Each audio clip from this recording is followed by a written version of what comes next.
Olá pessoal, eu sou o César do blog e podcast Cristianismo e Filosofia. Hoje vamos falar sobre falsos profetas, ceticismo saudável e as escrituras como referência. Para nos situar um pouco, eu vou ler 1 João 4, do versículo 1 ao versículo 6. Amados, não creiam em qualquer espírito, mas examinem os espíritos para ver se eles procedem de Deus, porque muitos falsos profetas têm saído pelo mundo. Vocês podem reconhecer o Espírito de Deus deste modo. Todo espírito que confessa a Jesus Cristo veio em carne procede de Deus, mas todo espírito que não confessa a Jesus Cristo não procede de Deus. Esse é o espírito do anticristo, acerca do qual vocês ouviram que está vindo e agora já está no mundo. Filhinhos, vocês são de Deus e os venceram, porque aquele que está em vocês é maior do que aquele que está no mundo. Eles vêm do mundo, por isso o que falam procede do mundo, e o mundo os ouve. Nós viemos de Deus, e todo aquele que conhece a Deus nos ouve, porque quem não vem de Deus não nos ouve. Dessa forma, reconhecemos o espírito da verdade e o espírito do erro. O mundo sempre foi um lugar de guerra de cosmovisões. Por isso, o apóstolo nos aconselha: não creiam em qualquer espírito. Em meio a tantas cosmovisões, as fake news se tornam um meio eficaz para manipular e atrair a atenção do público, e assim conseguir angariar seguidores. Perverter, manipular, deturpar a verdade sempre foi um mecanismo de guerra para conseguir apoio, seja entre as religiões, seja na política ou até na vida cotidiana. Afinal, somos animais políticos. No primeiro século, o próprio imperador Nero criou uma das mais conhecidas fake news da história. Atribuiu aos cristãos que já sofriam perseguições esparsas, mas intensas, o incêndio em Roma. Incêndio que ele mesmo causou. Em intensas perseguições políticas, os cristãos apostólicos ainda sofriam de problemas doutrinários dentro da igreja. Por isso, o apóstolo João exorta-nos: examinem os espíritos para ver se eles procedem de Deus. Pregadores gananciosos infiltraram-se na igreja e mentiam descaradamente a respeito da natureza de Jesus. Os gnósticos não aceitam que Jesus tem um corpo físico de verdade. Dessa forma, o apóstolo João nos apresenta uma referência para reconhecer a verdade, reconhecer o Espírito de Deus, porque, afinal, muitos falsos profetas têm saído pelo mundo. E este referencial é o testemunho dos apóstolos. E todo aquele que confessa que Jesus Cristo veio em carne está de acordo com a verdade. Mas é curioso que os próprios apóstolos estavam sob exame. Quando Paulo, Atos 17, sai de Tessalônica e vai para Bereia e passa a pregar na sinagoga, Lucas nos diz que os bereanos eram nobres. Eles recebiam as palavras de Paulo e as conferia nas Escrituras todos os dias para ver se a mensagem do apóstolo estava de acordo com as Escrituras sagradas. Os bereanos estavam preocupados com a verdade. Não importava seus tradicionalismos, suas crenças pessoais ou seus achismos. Eles ansiavam pela verdade, e a referência deles foram as Escrituras. Por isso, muitos dos judeus, gregos, mulheres de alta classe e diversos homens que ali estavam converteram-se a Cristo. É importante ressaltar que eles não se converteram porque alguém simplesmente lhes entregou uma mensagem. Os bereanos creram porque reconheceram a verdade nas palavras de Paulo. O judaísmo associava o Espírito de Deus à profecia, porém admitia a existência de falsos profetas. Não era incomum judeus que aceitavam a existência de outros espíritos, inclusive O ambiente da Ásia Menor era farta em religiões que levavam ao êxtase. Assim, acreditava-se que estes falsos profetas eram tomados por outros espíritos. Até mesmo entre os judeus existiam aqueles que diziam ter revelações especiais da parte de Deus. É relevante lembrar que um falso profeta não é aquele que erra as profecias, que erra o futuro. As escrituras entendem que o falso profeta é aquele que depois da profecia, mesmo quando a profecia acontece ou o profeta consegue realizar algo miraculoso, este profeta chama aqueles que receberam a profecia para adorar outro Deus e não o Senhor, que os resgatou da servidão. Em Deuteronômio 13, do 1 ao 4, diz assim: Se aparecer entre vocês um profeta ou alguém que faz predições por meio de sonhos e lhes anunciar um sinal miraculoso ou um prodígio, e se o sinal ou o prodígio de que ele falou acontecer, e ele disser: Vamos seguir outros deuses que vocês não conhecem e vamos adorá-los, não deem ouvidos a essas palavras daquele profeta ou sonhador. O Senhor, o seu Deus, está pondo vocês à prova para ver se o amam de todo o coração e de toda a alma. Sigam somente o Senhor, o seu Deus, e temam a Ele somente. Cumpram os seus mandamentos e obedeçam-lhe. Sirvam-no e apeguem-se a Ele.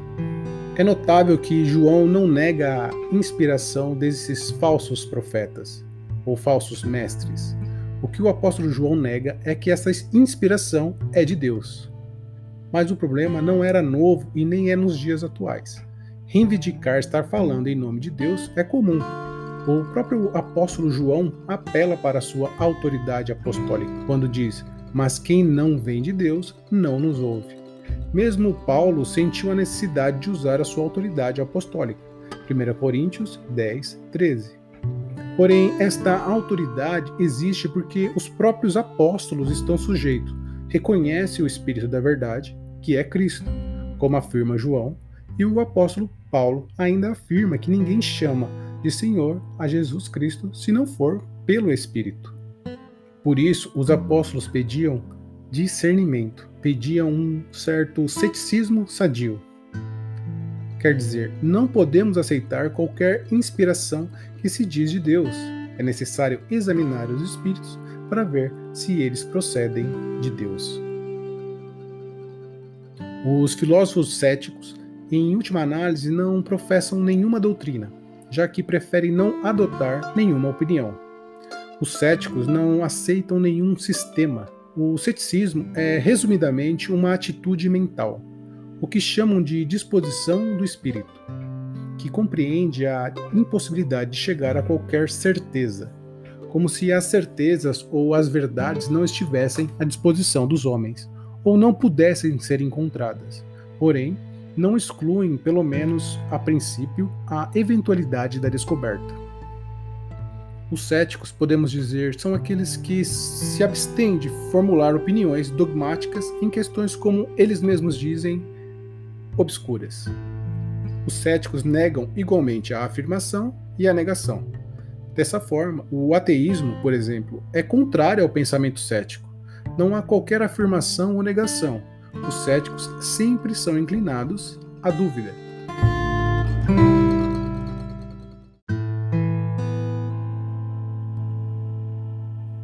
Os céticos limitam-se a suspender o juízo e, para isso, colocam suas dúvidas em fórmulas como não definir nada, não mais isto do que aquilo, tudo é inapreensível e etc.